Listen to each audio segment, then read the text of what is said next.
Greetings everyone and welcome back to Kadic Reviews, the first new Kadic Reviews for a video game for 2018, and boy is it a good one today.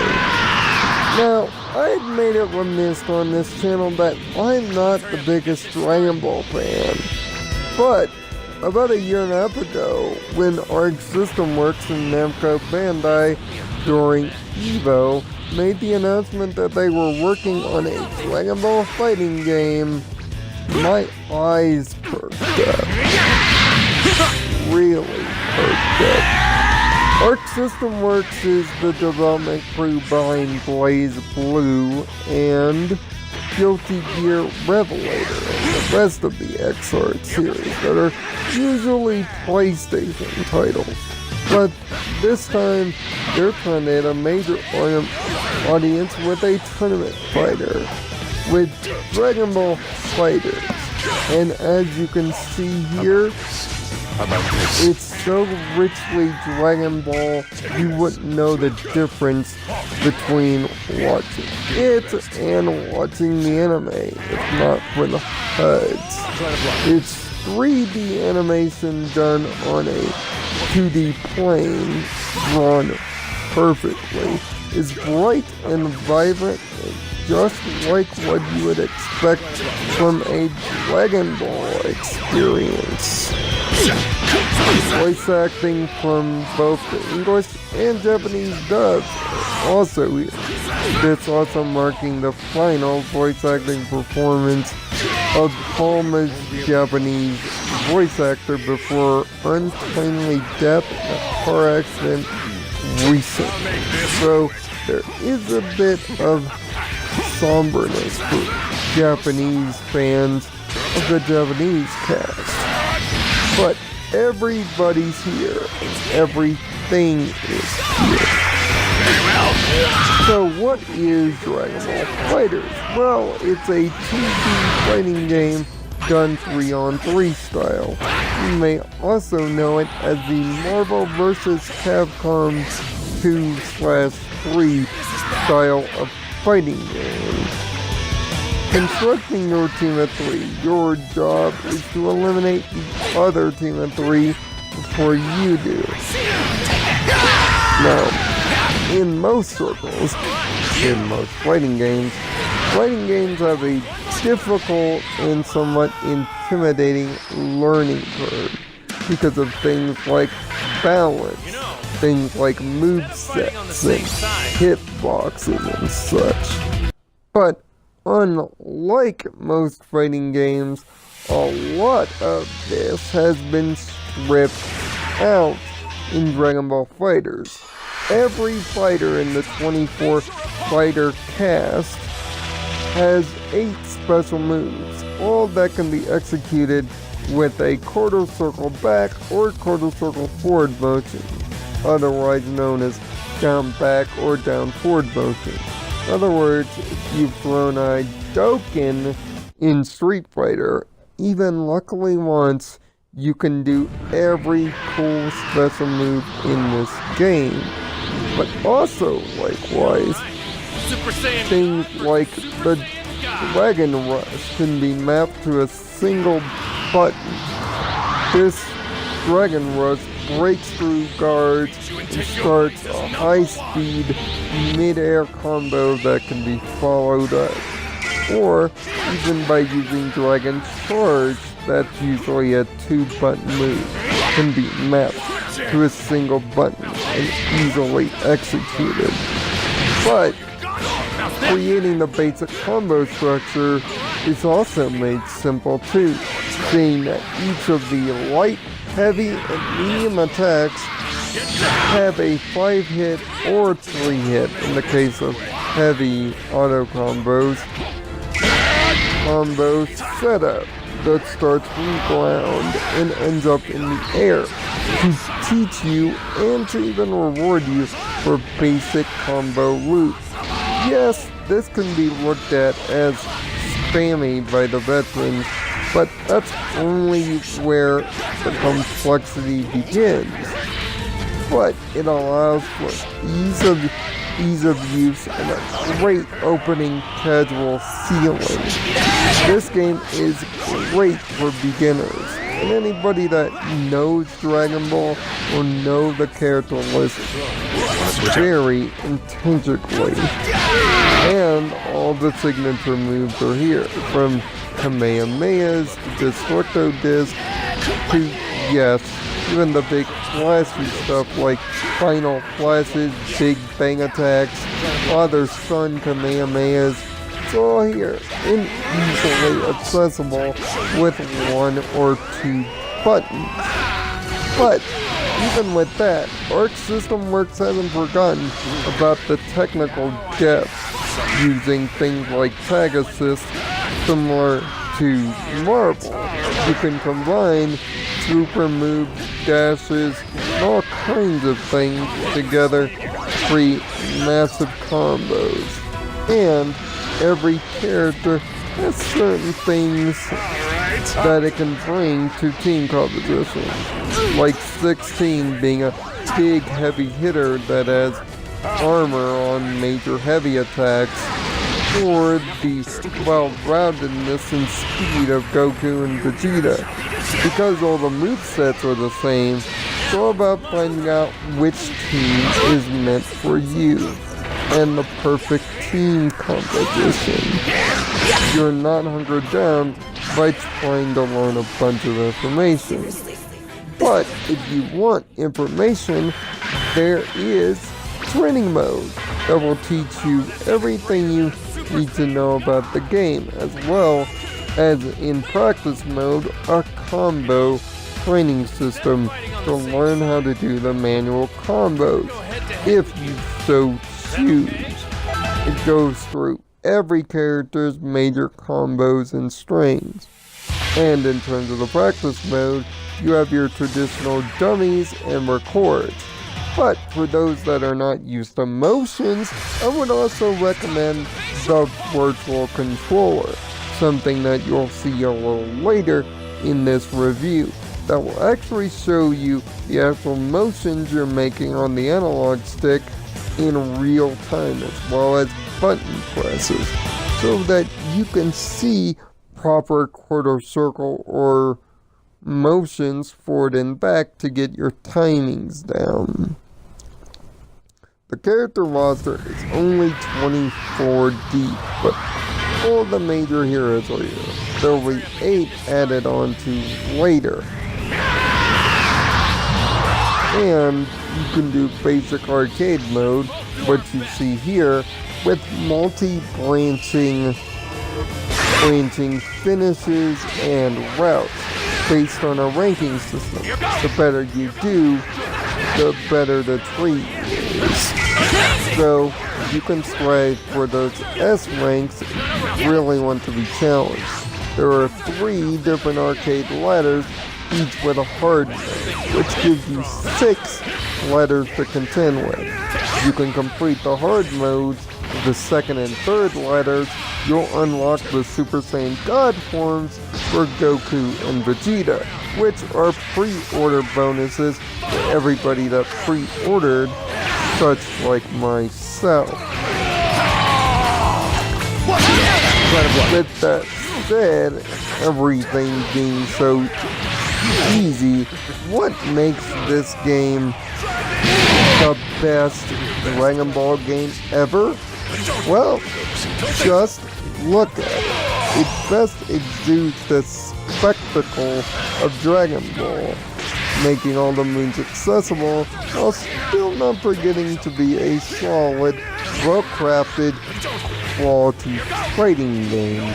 But of course, it's a modern fighting game, which means just to package how it looks and moves isn't everything about the game. It's only where it starts. So join me in a second and I'll explain some more of why that is.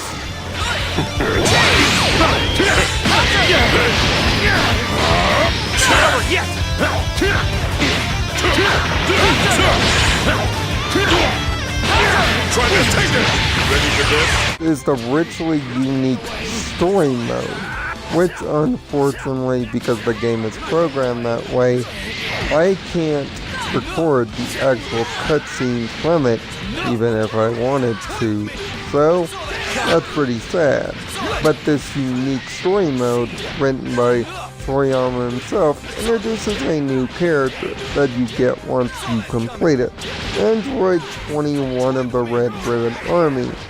He's an amalgamation of all the villains and all the best fighters put together in the body of a Majin.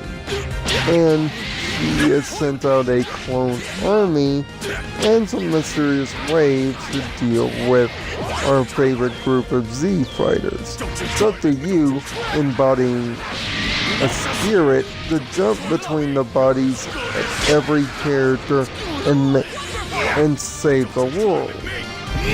Now, the story mode has one big advantage.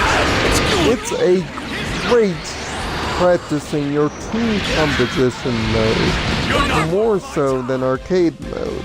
Because the AI isn't particularly hard, you can practice your absolute favorite team compositions by flipping the teams around between battles that are done on a Budokai 2-esque type game board using a limited amount of turns. If you can get to the boss fight in the amount of turns, you can move on to the next chapter of the story. Don't, and you'll have to do it all over again. With this comes unique cutscenes that feature references to the anime all over the place, on top of the already fantastic dramatic finishes that also have references to the show in general as well. These cutscenes are well done and tell a pretty standard Dragon Ball story, filled with the action and comedy you would expect. But the weakness in story mode comes from how repetitive it is.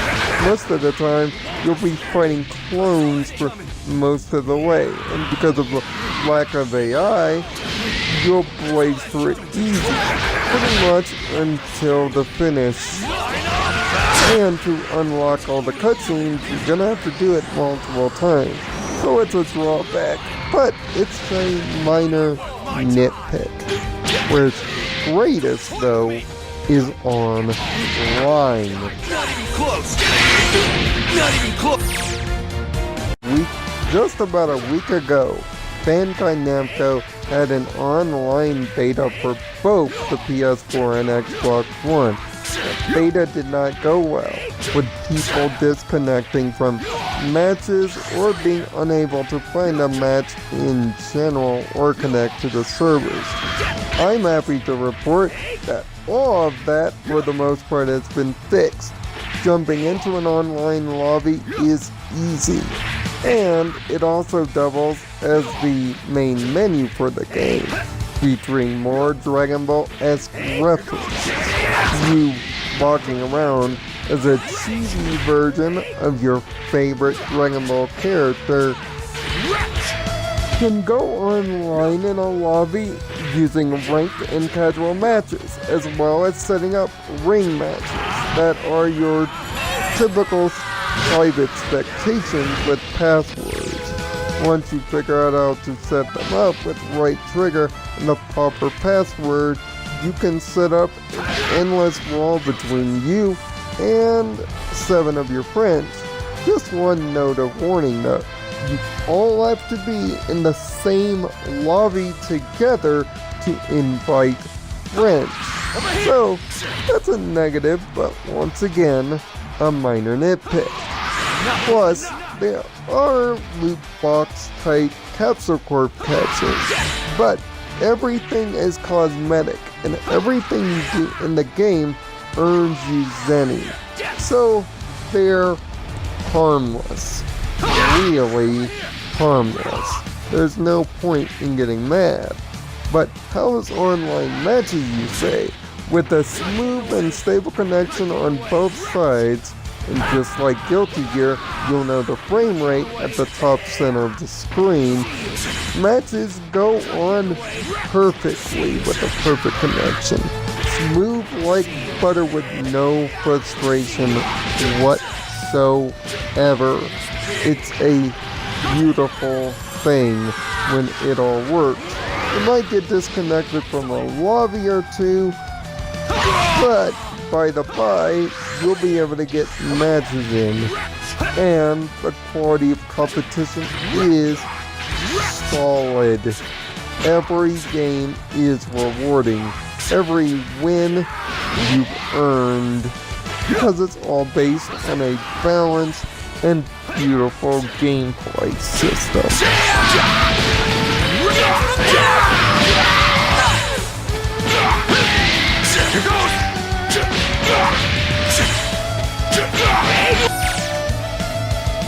Blue, this is the best anime fighter on the market, especially for those that are often intimidated by 2D fighters. But also, it is the best Dragon Ball game ever made due to its attention to detail in voice acting, animation, and references to the show, while still not going overboard, and featuring everybody's favorite group of characters doing what they do best, and it looking beautiful to boot. Online being nearly perfect, balance being perfect, and the amount of modes are perfect to teach new players how to get in, whether they use story mode to do the tutorial or go hunting. No matter what your level of fighting game skill, Dragonball Fighterz invites you to play and enjoy the spectacle that is the legendary fighting series of shonen anime. And Dragon Ball fans truly deserve a treat like this. Everything is done with a fine-tooth comb and care to not only give you a good Dragon Ball game, but an excellent video game.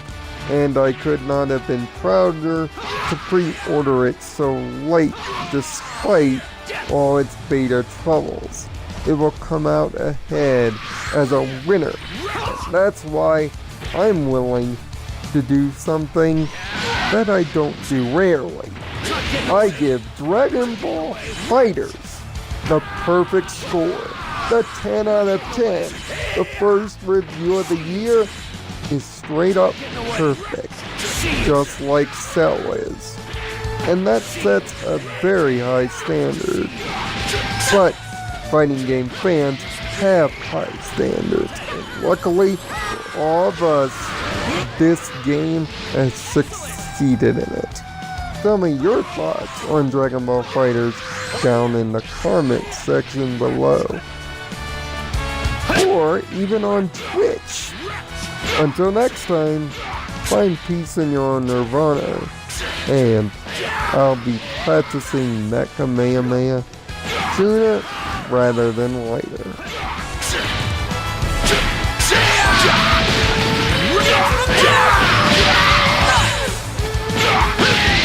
Here goes!